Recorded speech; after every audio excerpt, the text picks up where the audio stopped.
گزار ہوں. ہمارے اسپانسر ہیں UBL click and remit. Pakistan رقم بھیجنے کا بہترین، مؤثر اور تیز ترین ذریعہ اور محفوظ ترین. محفوظ میں اس لیے کہتا ہوں کہ آپ کو کہیں کیش لینے کی، کسی دکان پہ جانے کی، باہر جانے کی ضرورت نہیں ہے. اور آسان اس لیے کہ آپ کو کسی اسٹور پہ جانے کی ضرورت نہیں ہے، کہیں پارکنگ تلاش نہیں کرنی. آپ اپنے گھر کے آرام میں بیٹھے ہوئے کمپیوٹر کے ذریعے رقم بھیج سکتے ہیں، جو کہ چند سیکنڈز میں پاکستان پہنچ جائے گی. تو حاضر ہوتے ہیں ایک بریک کے بعد. ہمارے ساتھ رہیے گا.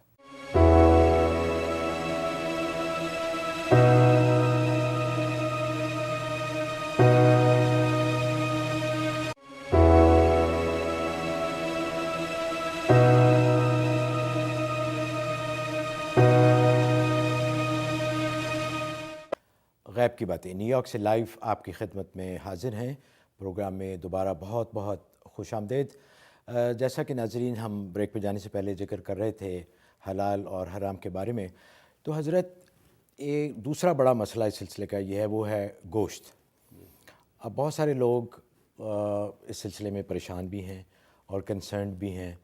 ایک طبقہ تو یہ کہتا ہے کہ اہل کتاب کا جو گوشت ہے وہ حلال ہے، اور دوسرا طبقہ اس سلسلے میں ذرا سخت ہے کہ جب تک ہاتھ سے ذبح یا بالکل اسلامی طریقے سے ذبح نہ کیا ہو وہ ذبیحہ نہیں ہے. بلکہ یہاں تک کہ کسی دعوت میں آپ ہوں، دسترخوان پہ بیٹھے ہوں، تو وہیں وہ سالن گوشت کو دیکھ کے اس کے بارے میں تحقیق کرنا شروع کر دیتے ہیں کہ گوشت کہاں سے آیا، کس طرح آیا.